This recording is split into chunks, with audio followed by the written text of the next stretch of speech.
Olá pessoal, sejam muito bem-vindos a mais este episódio da F-Academy. Hoje daremos continuidade ao nosso episódio sobre sincronização de dados, especialmente focados em aplicações mobile. Meu nome é Fernando Risato, sou consultor de embarcadeiro para a América Latina. Então esta é a nossa agenda, ou a continuação da nossa agenda. Nós já exploramos no episódio anterior algumas opções aí de sincronização, especialmente focado em DataSnap com REST. Tá? Hoje nós vamos falar especialmente de BaaS, os Backend as a Service. Pode ser uma alternativa interessante aí para sincronização de dados por uma série de razões que nós vamos aqui revisar. E também um pouco sobre Interbase Change Views. Então vamos lá, que nós temos bastante assunto para hoje. Então, iniciando com back-end, né, como serviço. Então, esses provedores de BaaS, né, e aí a gente pode enumerar muitos, né, uma centena ou talvez mais disponíveis hoje na web, né, desde a Amazon e Azure, mesmo que esses Amazon e a AWS oferecem outros serviços, mas também oferecem back-end para storage de dados, né, especialmente focado em mobile. Tá? Mas existe aí uma miríade, uma centena de outros provedores, os quais oferecem cada vez custos mais interessantes. Tá?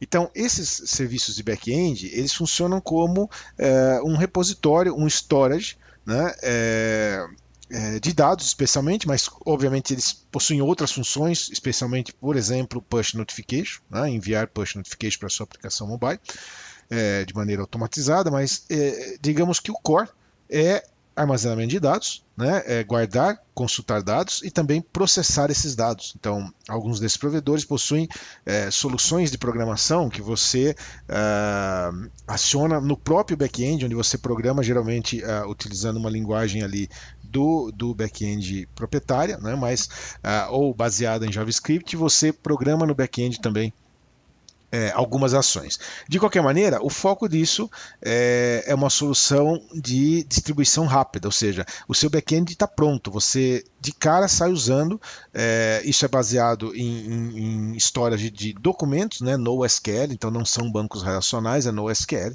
Então, basicamente, o que você faz é criar coleções de dados, e tudo isso dentro do Delphi é extremamente intuitivo, porque com uma linha ali, um código muito simples, você toma um dataset e faz um storage dele na nuvem. Tá?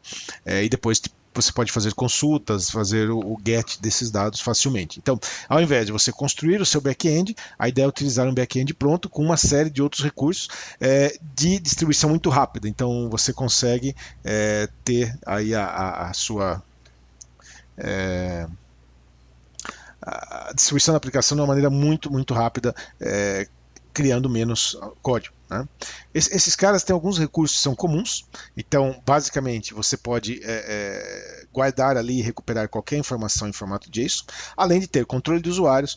Eles permitem também, a ampla maioria deles, enviar arquivos, por exemplo, imagens, etc. Né? Obviamente permite fazer a consulta dos objetos, usuários, envio de notificação push.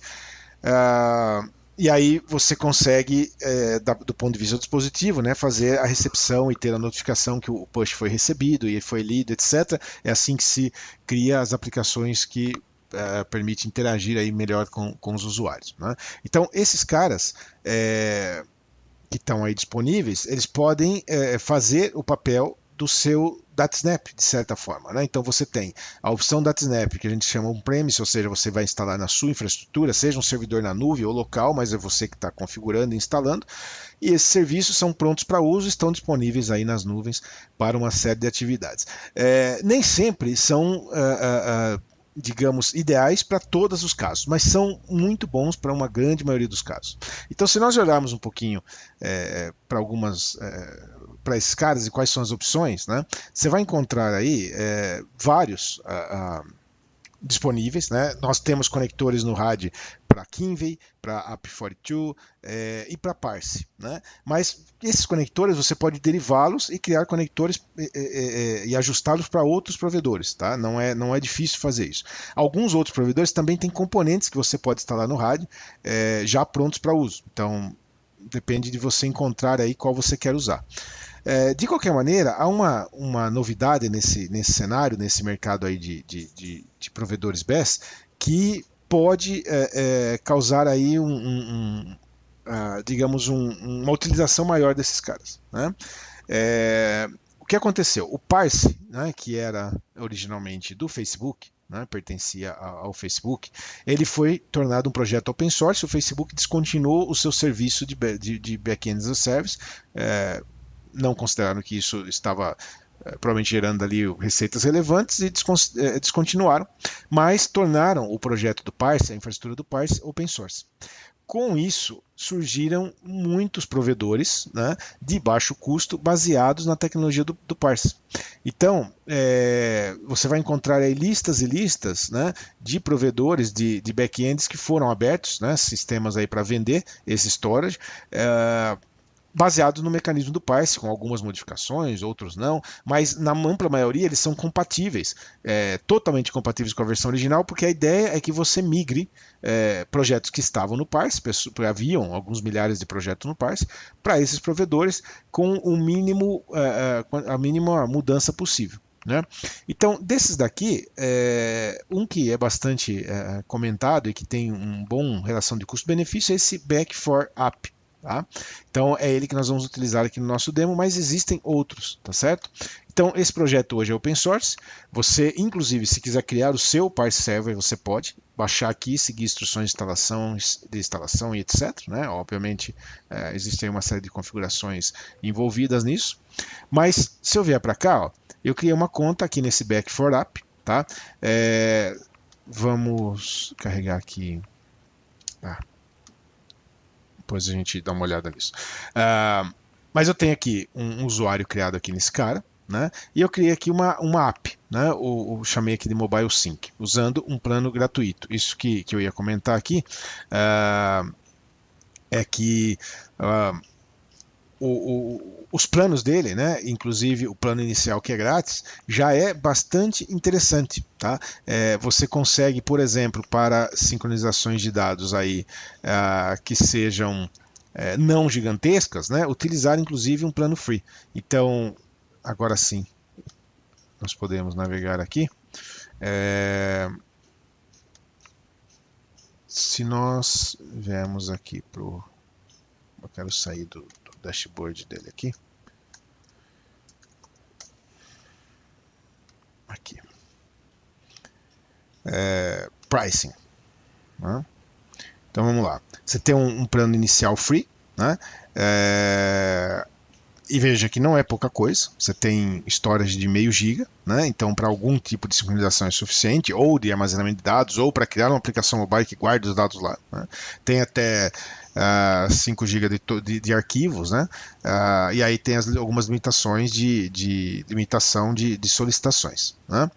E aí você vai evoluindo nisso. Né? Então você tem um plano aqui Starter, com 1 GB de storage, custa $4 por mês. Tá? Você tem depois que chama de Basic, $14 por mês. Né? E assim vai. O que acontece? Se você comparar isso com o custo de ter um cara na internet, um host, né? um servidor locado, manter isso funcionando, etc., licenças, né? Você vai ver que isso é um custo competitivo. Né? Mas esse é um exemplo, existem outros inúmeros aí para você pesquisar. Tá certo? De qualquer maneira, então nós criamos essa aplicação aqui lá. Basicamente tem um dashboard ali onde você cria a aplicação, né? Tudo bastante simples. Eu vou aqui conectar no dashboard desse projeto, tá? Vou até eliminar aqui esses dados de teste e aí já vou explicar o que é que está acontecendo aqui. Então vamos lá.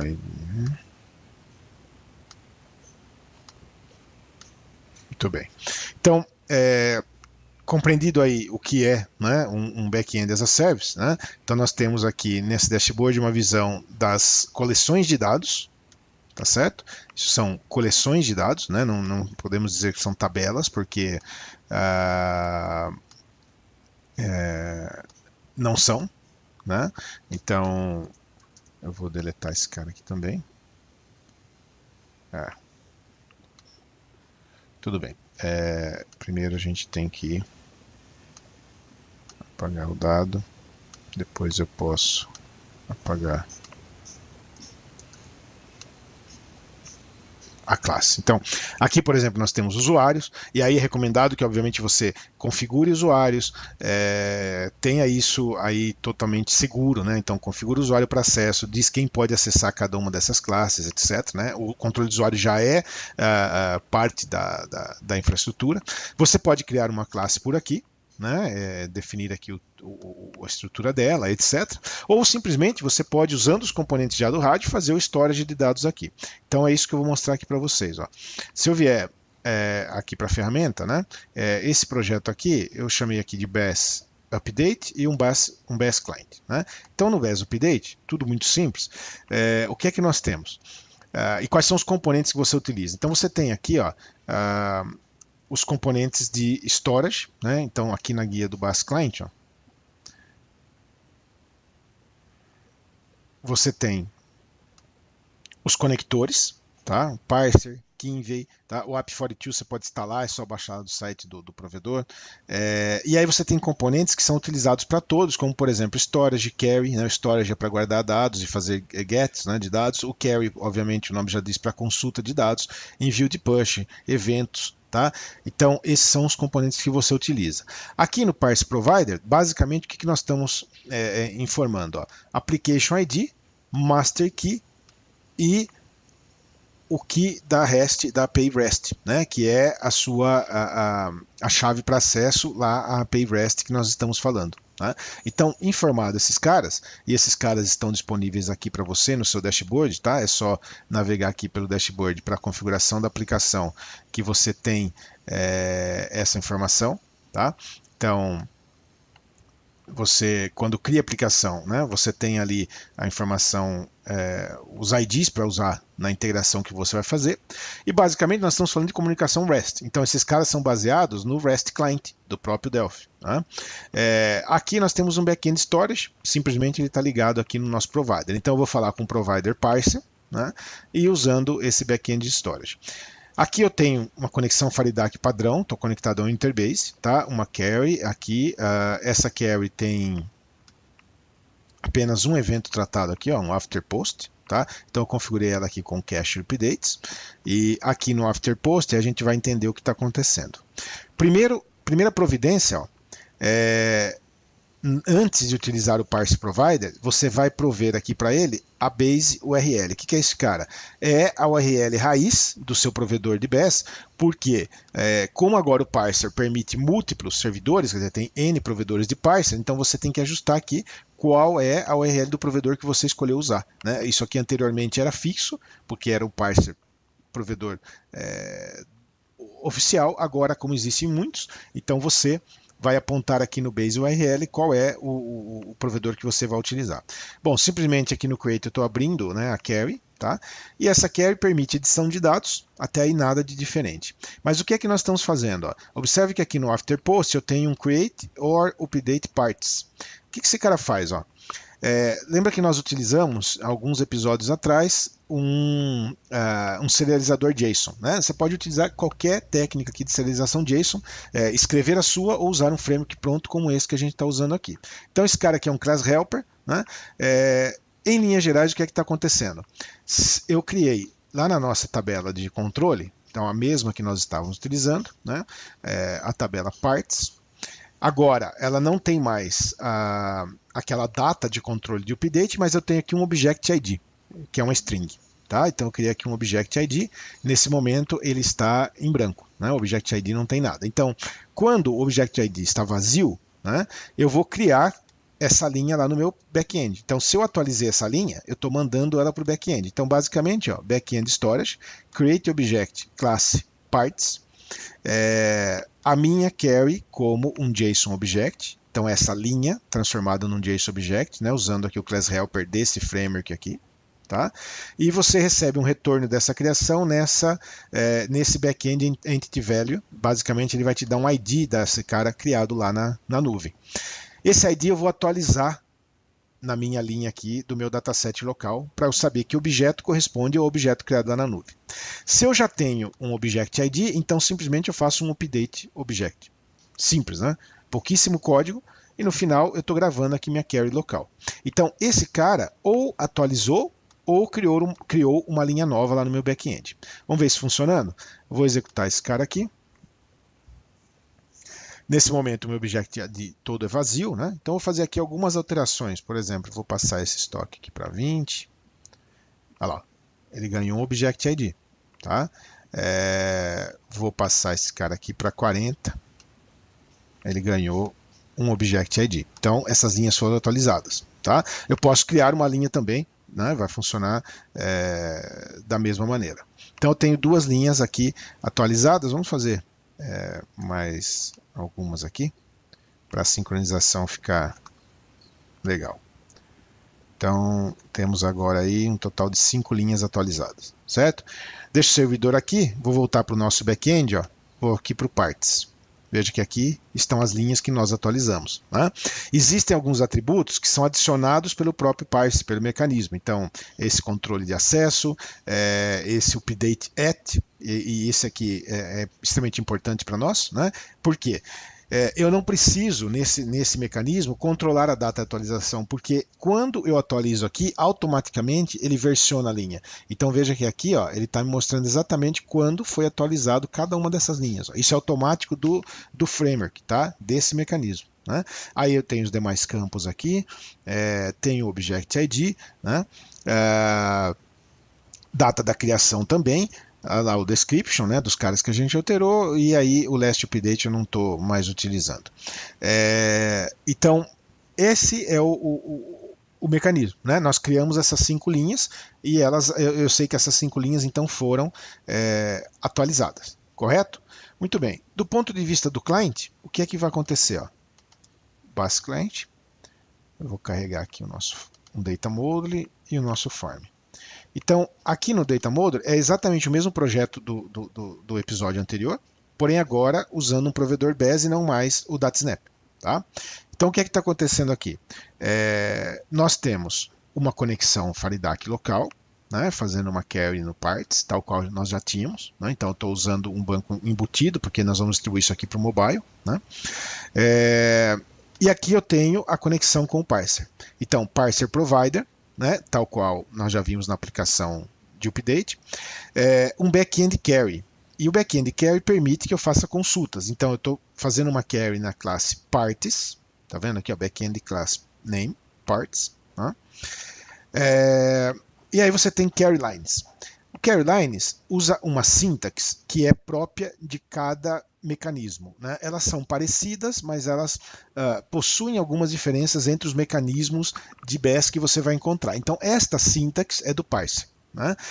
Aqui o que está acontecendo? Ele está fazendo um where quando aquele campo update at é maior ou igual, tá, a uma data que vai ser passada com um parâmetro nesse formato UTC. Tá certo? Então, se eu vier para cá, para o nosso código, lá no nosso form, basicamente eu tenho aqui uma exibição dos dados que já foram sincronizados, e aqui a nossa data de sincronização e a chamada para sincronização, tal qual no exemplo anterior. Né? Mas aqui o nosso método de sincronização ele é muito parecido com o anterior, porém ele não utiliza mais uma query para um servidor, um REST consultando um DataSnap, e sim fazendo uma consulta ao nosso back-end query. Então, a gente vai iniciar aqui a thread anônima, vamos aqui ativar aquela animação para mostrar que tem ali uma atividade. Aqui eu estou escrevendo a query.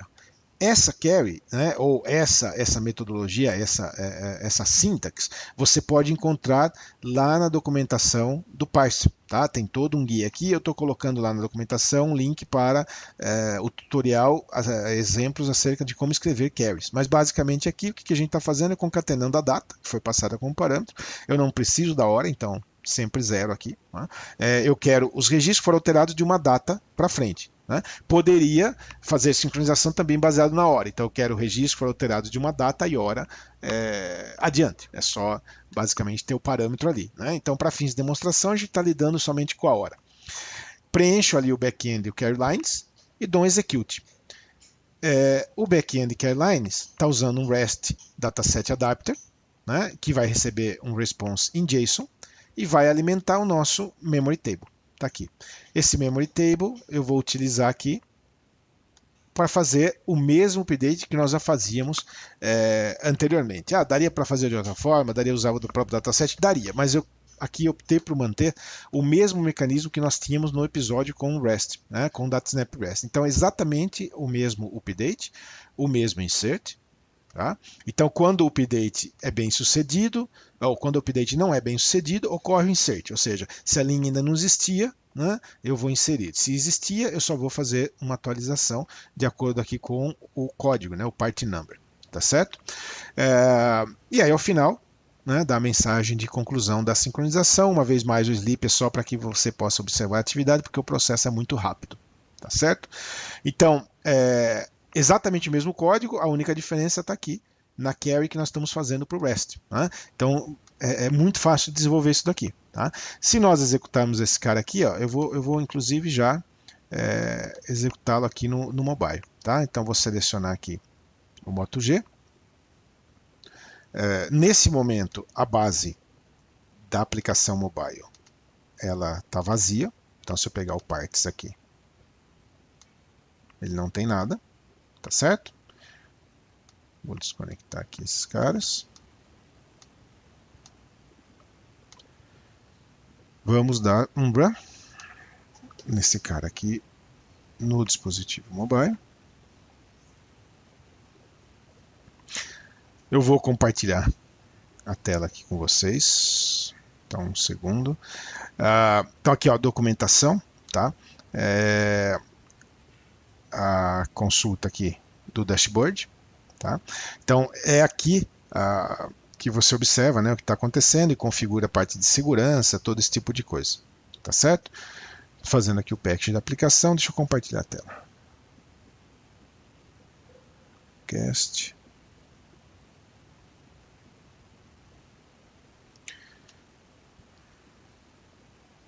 Muito bem. Já temos aí. A aplicação carregou. Então, neste momento, ó, se eu vier aqui na consulta, não tenho informação alguma, né? Agora, nós vamos fazer uma sincronização olhando para esses dados que estão aqui, ó.